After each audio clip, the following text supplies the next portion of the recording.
Hello, welcome to Miniature Realms. My name's Stuart, and in this video I'm going to show you how I speed painted a Warriors of Chaos army for Warhammer the Old World. I think we're in trouble, Dieter.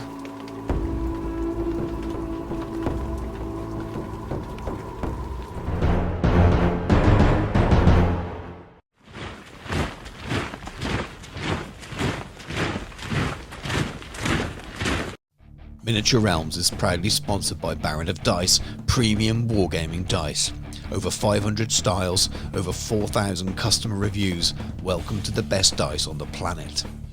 Now I say speed paint, this is a bit of a concept army really. It's first started back in March when I was trying to get an army together very quickly for a game at Warhammer World, and I needed to paint an army in a couple of weeks, and I thought I could do that. And you know what?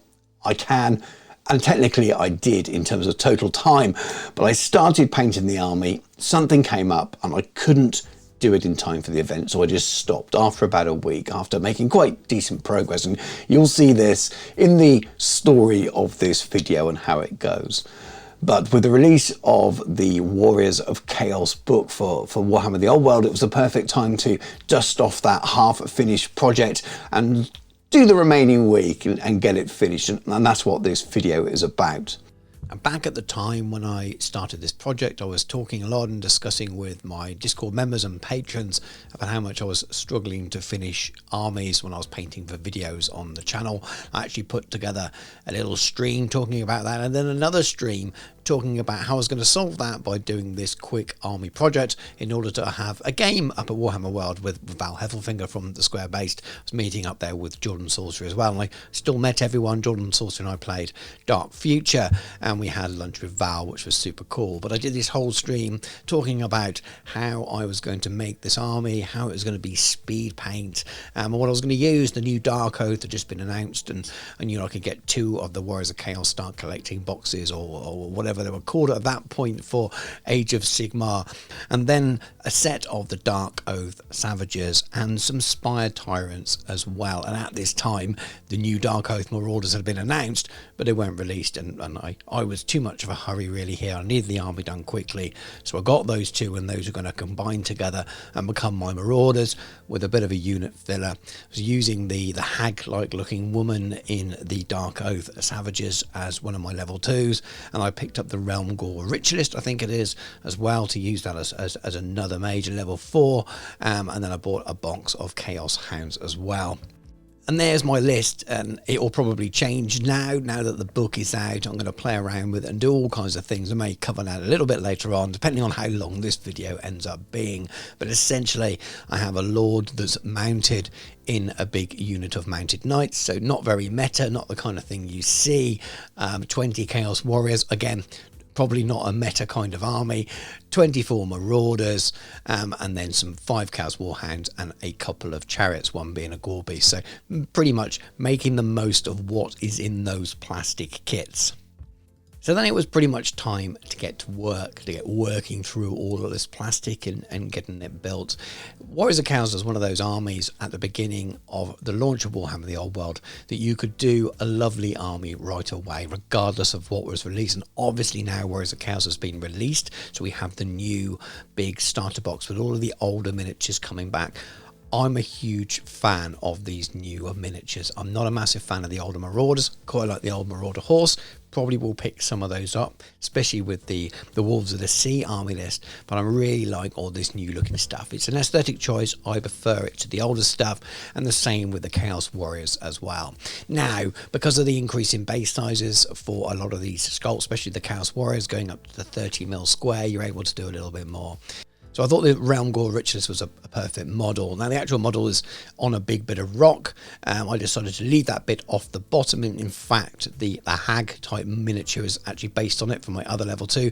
But I turned that little circular part of the rock into a floating disc, so it would be like a flying carpet, so to speak. So just again, really enjoying these new models, and think they can be kit bashed and just built as normal and turned into really nice Warhammer the Old World units if you don't like those older sculpts. And this army list is probably one of the most common to see because people are able to build their armies in full using the AOS range. So I wanted to make use of a unit filler. I needed to really, because I'd taken a couple of miniatures out already to use for the mage, the level 2, and the hag miniature was already missing. So I had these old dwarves, these old Norse dwarves, and what more perfect job to do than put them in a Norse marauding unit. So I thought it'd be really fun, rather than just to base them individually, to make them into a bit of a unit filler. I only used 3 in the end. There's some plaster of Paris sort of ruin bits there. I needed a standard bearer for the unit, so I just extended the mace here for this Gore using my bits box. There's a little bit of metal rod in each end as well to keep it a little bit stronger, and then the banner itself is literally made from some painter's masking tape, shaped and then covered with a thin coat of super glue. I want it to look like it's made out of torn skin or something. You'll see when it's painted later on. And then shield wise, I've got some old Warhammer shields as well. I pressed in a little bit of green stuff onto them and then rolled my one of my files over it to give it a little texture. It does look a little bit like a fingerprint, which wasn't my intention. I did actually create that texture by rolling it over, but again, I just wanted to cover over all those old symbols that are on there. A lot of them are old goblin symbols, but there we are. That's the finished unit ready for priming. Now, this isn't a full painting tutorial per se. There will be painting tutorial elements in it, but I'm not going to list every single paint. You can pause the screen if you want to see which ones I'm using here, but they're all from the Noctua range, which is Vallejo skin ranges. And I wanted to do a bit of a variety of colours for the Marauders, but in the end, they all look fairly similar. But the method is the important thing. This is all about speed painting. The largest surface area on them is probably skin, or it's the thing that your eye is drawn most to. So this is all about producing a skin tone that's going to be super quick and not require brush highlighting, because that will just take ages.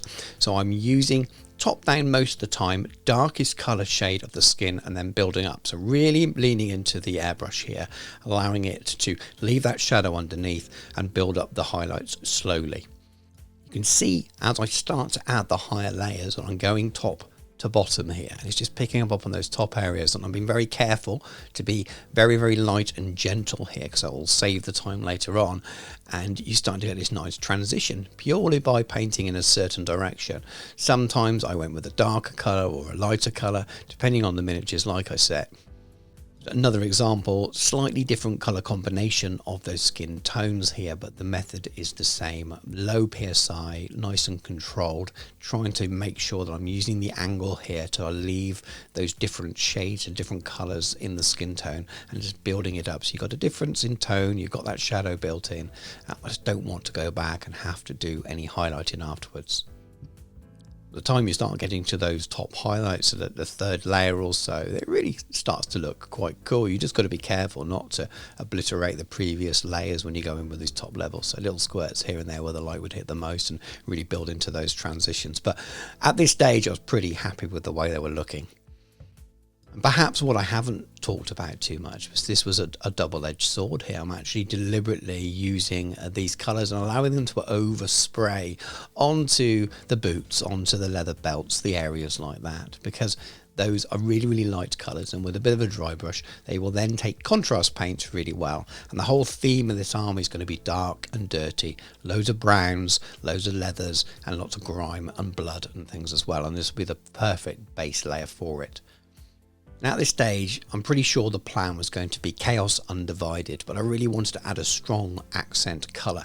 And while I'm going in fairly bright and vibrant here, the way I'm going to paint these with lots of oil washes and things was really going to tone and dirty this down.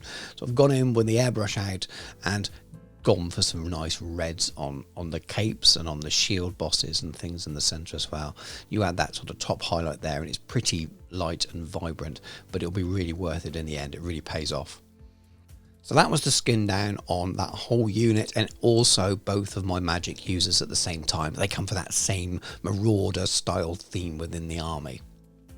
At this stage, it was time to get the rest of the army built, and they'd all arrived now from eBay. This is a mobile hobby unit from Deadwood Artillery, which I bought with the idea of getting a bit of work done downstairs while I'm watching the kids at the weekend. My office, where I'm recording this from now, is way upstairs on 2 floors up, and I can't go up and hobby when I'm looking after my kids, nor should I be. But when they're playing computer games or something, it's nice to get stuff built, and this really helped. And that was the first time all the army was built and assembled in one place. So I'd made a start on the Marauders, and I had all of the Chaos Warriors and Hounds and Chariots all built, ready to be primed. Partly for aesthetic reasons, because I quite like this grim look, but partly for speed as well. I'm using the same method on the hounds as I have on the Marauders. I'm almost following that same painting principle of trying to build up some flesh tones with the overspray, later on going over onto the fur areas, which I can dry brush, do some contrast, add some oils, and boom, they're done. For the Warriors, it's a different approach. It's a metallic approach. This is my favourite go-to combo of metallics. So the decayed metal is a really brassy, bronze dark kind of colour. And what happens is if you place it as a base tone for your metallics, it gives a nice worn, weathered kind of look for your metallics. Or at least it can do. It's really good for going under gold and things. In fact, it's just great for going under lots and lots of metals and adding some real depth in the tone. So I quite often use this method. Now, metallics are the main area on these miniatures, or it could be argued the capes are, but I thought this method would save me the most time, and I know that I can paint these miniatures and make them look quite striking with really simple methods. Again, mostly through the airbrush. I want to do as much as I can through the airbrush, as much as I can with a bit of dry brushing, and then just add oils and effects afterwards for a really, really quick painting technique to get this army done quickly. And after those brown layers go down, it's the heavy metal. It's that gunmetal kind of colour, depending on whatever paints you use. Again, very much like I did with the skin, making sure that I'm leaving some of the previous colour in. So a little bit of top down here, allowing that brown to show through, a nice thin layer here. And it really just gives more depth to the effect than you would do if you just went straight on with this colour. You can leave it in the recesses a little bit. Adds to that effect of it being worn and multi-toned, and I just love it. And we get to that final stage, that really, really bright silver, so a game air silver in this case, but again, use anything you've got, that really bright mithril silver, whatever happens to be your favourite bright metallic paint. I just love this one. Just pop it on the top where the light would hit most, the bits that stand out, making sure that you're leaving the darker colours and the browner colours showing through as well. And it just took me no time at all, a couple of hours in an afternoon, just to do all the metallic airbrushing in one go. Now this is model colour. It looks black in the bottle. It's more of a petroleum grey, brownish colour. It's a German camo, black, brown. And this is basically now my base coat for everything else on the miniature. So that's the capes, that's the belts, that's the boots. That's pretty much it in most cases. The odd one has a little bit of skin showing a chin. We've got the horns and things on their helmets as well. Now this is the opposite kind of method to the Marauders, where the overspray works perfectly for a base later on.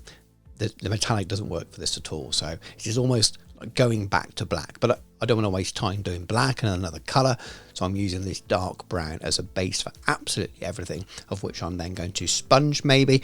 Dry brush is the main thing afterwards before I add washes and oils and things. In fact, the only area that I didn't add this brown was on the horses themselves, which I wanted to be black. And I've got this real idea of like the ring race black horses from Lord of the Rings, and the bleeding hooves you've seen, and that get off the road scene. And I think that's just a perfect look, and it should be really, really quick and easy to do as well. And at this stage, I was cooking on gas. It looked good. I had all the metallics down, I had all the skin down, I had all the brown mapped out, ready to go. Still a lot of work to do, but it's about a week's worth of work. Not full-time work, as in evening's work, but it was good.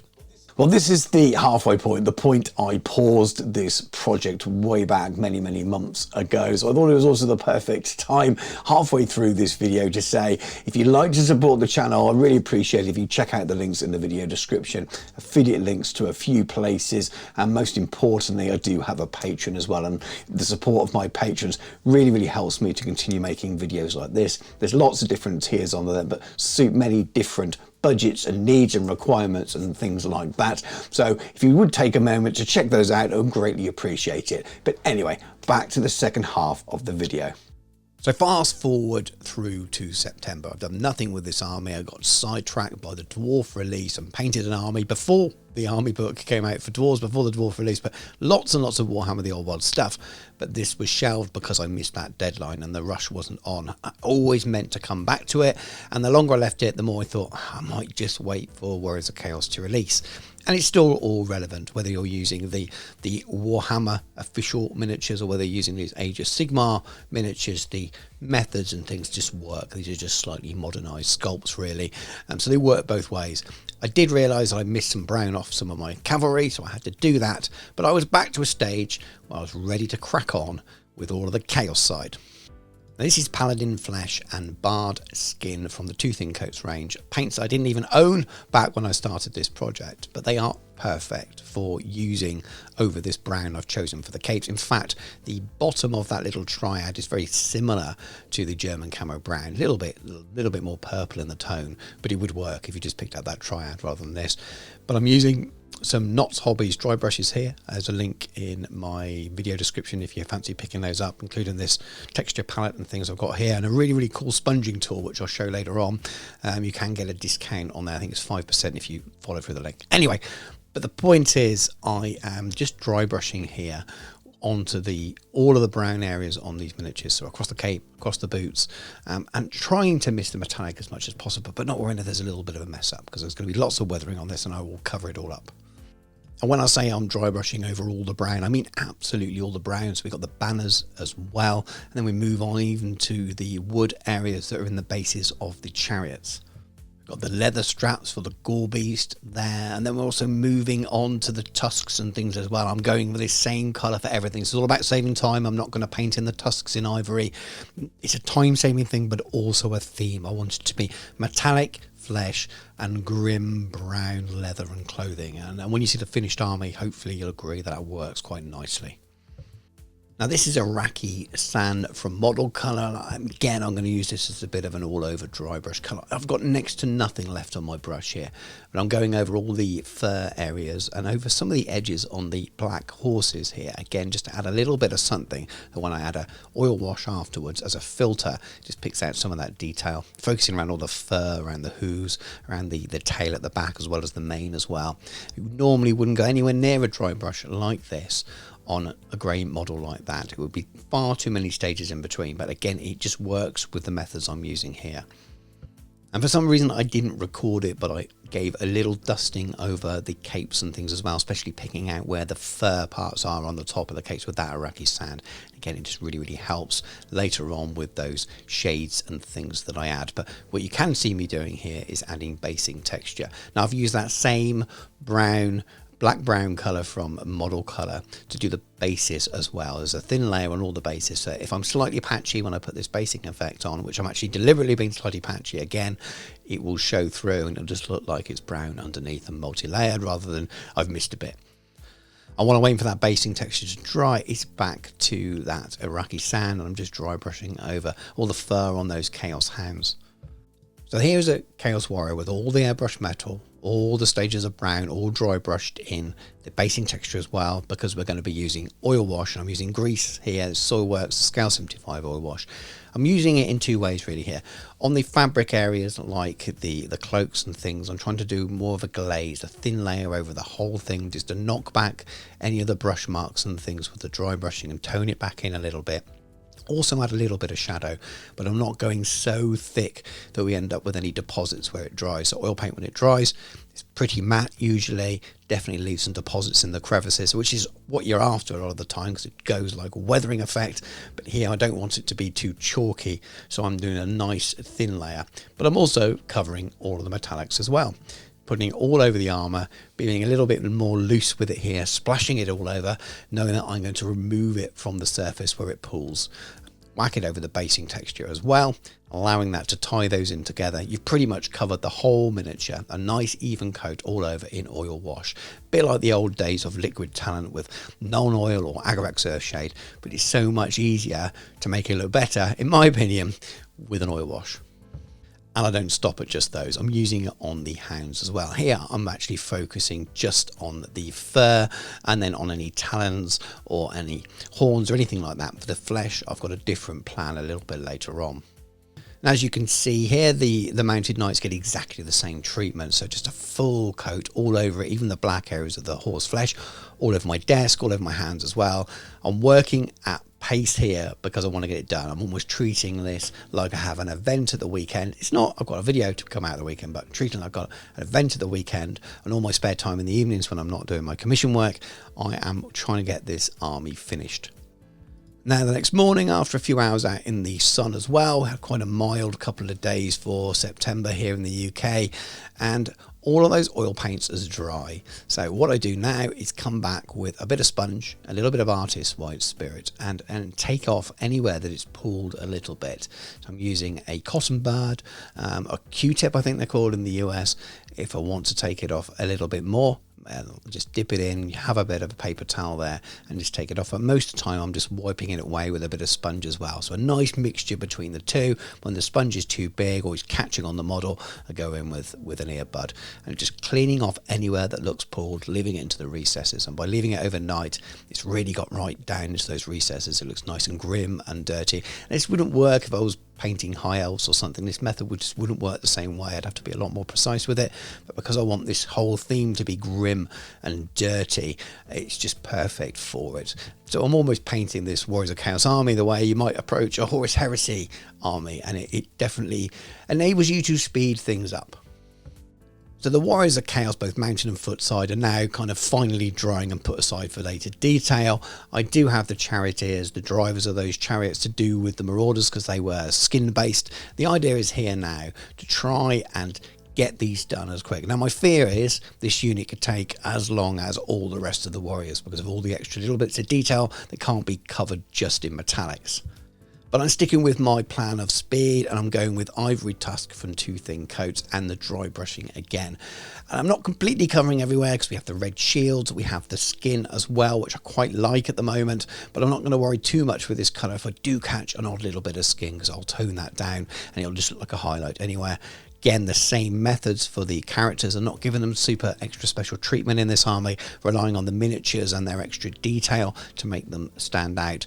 And just giving this a really nice light dry brush already. I'm hoping to pick up the raised detail on any of the fabric areas so that when I add some contrast paints and use them like glazes, it will still show a good amount of detail through and give you that kind of highlight look that you get with contrast paints. But because there's multicolour here, it's a bit like working over a Zenithor really. So you've not got that just that basic effect, you've got that almost slap chop-esque style thing. Now it was time just for lots of browns. We've got Galrauch Sewer and Skeleton Horde there. We've got Gore Brown as well. I think I used Wildwood at one point. And they've not all got the same combination. So some have got Gore Brown Brotesfell. A lot of them do. A lot of them have Skeleton Horde sashes, but I do mix it around a little bit as well. They've got lots of little leather straps and things. So just taking my time really as much as I can do while I'm trying to speed paint to not get it into the areas I don't want it, because I don't want to have to waste time going back and repainting areas. So trying to be quick, but then also trying to just target a 1 coat job on these, knowing that I'm not going to be doing any brush highlighting on these. I'm going to be using effects paints and that's all. Now, I think this is Mantis Warrior Green here. I just had it out, just add a little bit of colour. I thought for the characters, one thing I could do is add a little touch of green as a glaze to certain areas of the skin, just to build in a little bit of added interest. And you can't see it very clearly here. And I end up doing this on quite a lot of the miniatures, and it works out really nicely, even with the later stages I do. So all that dry brushing I did hit all the hair as well, on purpose. We have Nadrag Yellow, Gryph-hound Orange and Sigor Brown. Those are my 3 hair colours that I plan to stick to. I think the dwarf ended up with a grey beard, but other than that, it was a case of putting these as 1 thin coat over each of the areas of hair, allowing the detail, allowing that dry brushing to show through underneath, so that I don't have to go back and do any individual highlighting, because I just wasn't going to do it. Now this is Flesh Shadow from AK and their own thinner. It turns out way brighter than it looks in the colour swatch there. Luckily it still worked, and I'm using this as a wash over all the flesh on all the miniatures. A bit blurry here, but she seems to have a good seam up grip there. I was very tempted to paint that eyeball red. If you know what I'm talking about, you know what I'm talking about. But this worked really well on all of the flesh. In the recesses it did leave the little orange dry mark at some points, which I was able to cover with a later oil wash, but it did a pretty good job of just adding a little bit of a filter over the flesh, toning it all together, and taking away some of that. This is just pure airbrushed look, and it worked. And this was my plan to save time. If I used contrast paint here, my fear was that it might streak a little bit or just take some of the transition out of it. And while you could do a very thin glaze with the contrast paints, I knew this would run into the recesses, which is what I wanted here. I wanted a recess shade and a little bit of a filter, and the oil wash would do that. As you can see here, applying it over the flesh areas on the hound as well just works perfectly. Exactly the same metallic recipe as I used on all the warriors, and I do have quite a lot of metal on these guys, whether it's breastplates or knee guards or all their weapons themselves. And this is the longest period that I was using just a regular brush just to paint on regularly, so a base layer and then the next layer up. So it's not quite highlighting with a brush, but almost at that point. Thankfully it didn't take me quite as long as I feared it might. As I mentioned before, this Game House Silver is my go-to for top highlight for metallics, and rather than use a brush, I decided to sponge it on. This is the Knott's Hobby stuff, and the sponges they sell are quite dense. They're not like the sponges you get in blister packs, which are great for chipping and things like that. This is a little bit denser, which is I find can give you quite a lot of control and a smooth area, so you can actually use it to highlight here. So it won't completely cover the area you're dabbing it onto, but it's not quite so fragmented like the sponging on chipping effects. So I'm using it to highlight and save a lot of time and have a nice smooth coat. Again, while that's drying, it's time to apply some basing material to all their bases, so it's the same Deer Armor FX earth texture from Vallejo, and then also just painting in some cheeky, really quick, messy Chaos Stars. And again, not worried about them being messy. I like the idea that they've painted them on themselves with a bit of chalk or something like that, a little bit of lime, anything, and I'm going to cover it with mud and blood and all those kind of things as well afterwards. And then it's back to that Soilworks grease oil wash, and this time slightly different. I don't want to just slop it all over the whole miniature because I don't want it to go on the flesh too much. Occasionally, like I mentioned, I put it in a couple of recesses where that orange was showing through a bit bright when it's dried, but mostly focusing on the metallics, but also a little bit onto some of the clothing areas, especially the boots and things there as well, because it ties it into the base quite nicely. And same as before, cotton bud, some thinner, just to take it off any areas where there's a little bit too much or there's any streaking or pulling and things like that. Makes it shine, but you're leaving it in all those recesses, and when it dries it just looks grimy and dirty. It's just absolutely perfect for what I'm trying to achieve here. At this point I had absolutely everything on the desk, just not in shot here, as you can see, and I'm brushing on some dry pigment onto the bases, and I'll get loads of questions about this. I do this a lot and I always get loads of questions, so I'll give the same answer I always do. Yes, I'm brushing it directly onto the miniature. No, I'm not going to use a varnish on them or any pigment fixer. If I use a varnish on them, it will completely dull down and change the effect. I appreciate you can get special fixers that will work with it. It doesn't quite look the same afterwards. No, it doesn't all rub off because I'm only rubbing it into really, really dense textures, like sandy base essentially, and then a little bit onto the bottom of the feet and things. When it goes in between the grains of the fur and all that detail, it does honestly stay there. I blow the excess off afterwards. The last thing you want is dust all over it, but if you really rub it in, and I'm using a soft makeup brush here, but I'm really rubbing it in, and it just stays there. I'm afraid I can't tell you the colour either. This is my overspilled tray with a mixture of all the different pigments I've been using recently. A smattering of 2mm tufts from More Babies to Scenics. I like the 2mm ones because I've been using them with smaller scale a lot recently, and I've just got in the habit of using them for pretty much everything. And then onto some Deer Armor FX thick mud. This is European mud, and the thick mud is slightly different to that sort of texture base. This is more of an effect, and the thicker you put it on, the more it looks like wet mud, and I want it to look pretty grimy here. So not only do I put it on the base, I put it over the tufts a little bit as well, so they don't look like they're just sitting there, but I also put it all over the feet. Well, not all over, but put some splashes on.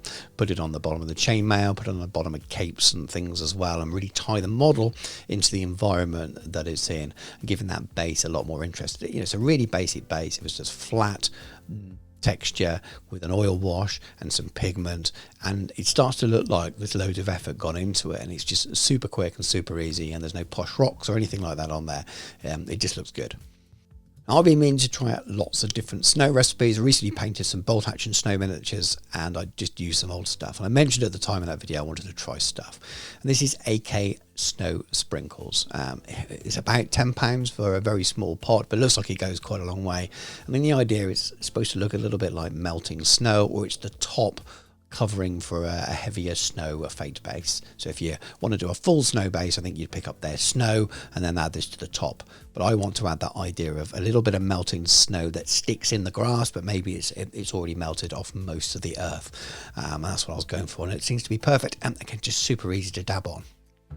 Now, I love this stuff, and I could not use it on a Chaos Army, regardless of whether they're Khorne or not. It's blood for the blood god. It thins really nicely, you can do a lot with it.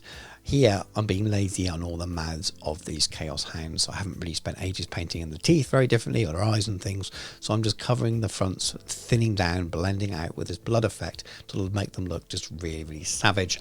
Painting around the eyeball, not a cricket ball that this hag is holding here, just to make it look like it's been ripped out and is running down her hand. Again, you can cover all kinds of sins with effects like this, and just it really, really works with a theme of an army that's like this as well.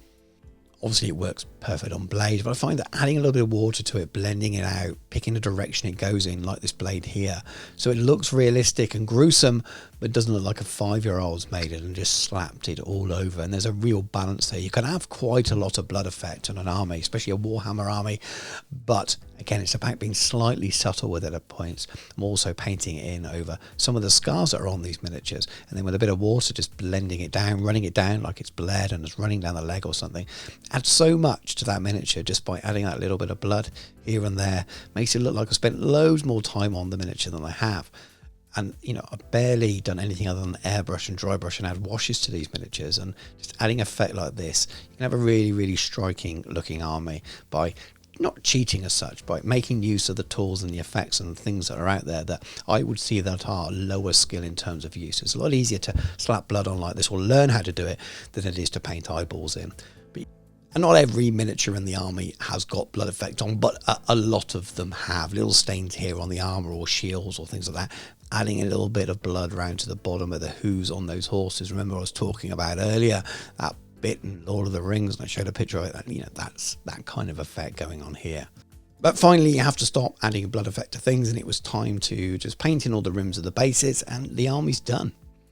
And there they are all lined up on the table with Galrauch at the back. There's a speed painting tutorial for him as well. This whole army is a speed painting project, really, and I think it looks pretty cool. And they stand up fairly well close to as well, which is something I feared that they wouldn't do. Very basic paint jobs, as I said.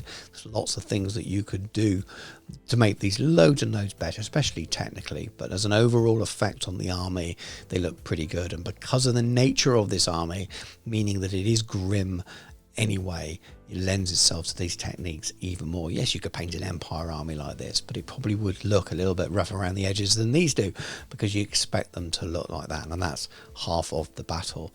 And it's not the most competitive army, nor that it need to be. There's no Chaos Dragon Lord here.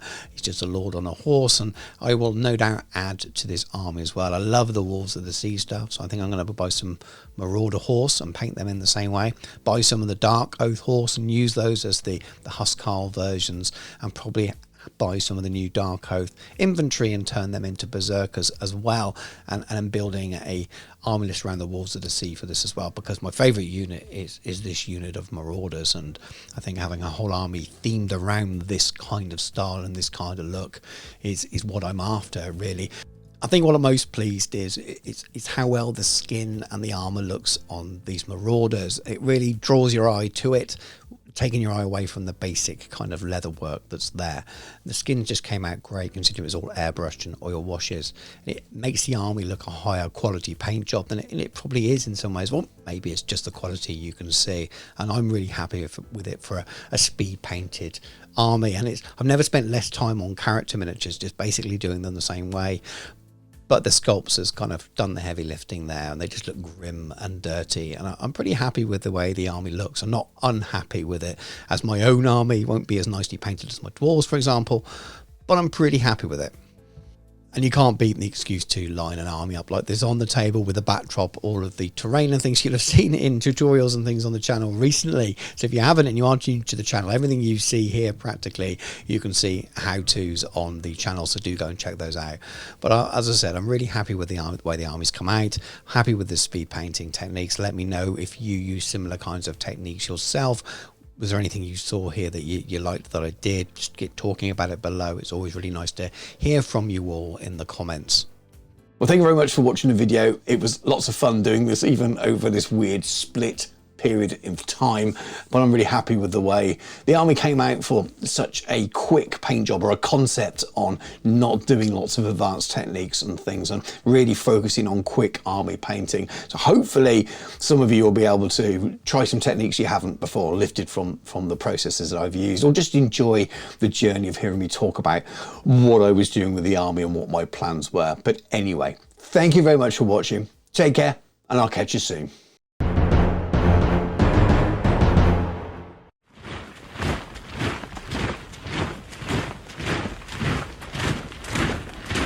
Send the drunk to slander the Slaaneshi priestess, and the fool can go to Scraggy the Nurgle hag. Dear, do you want to swap?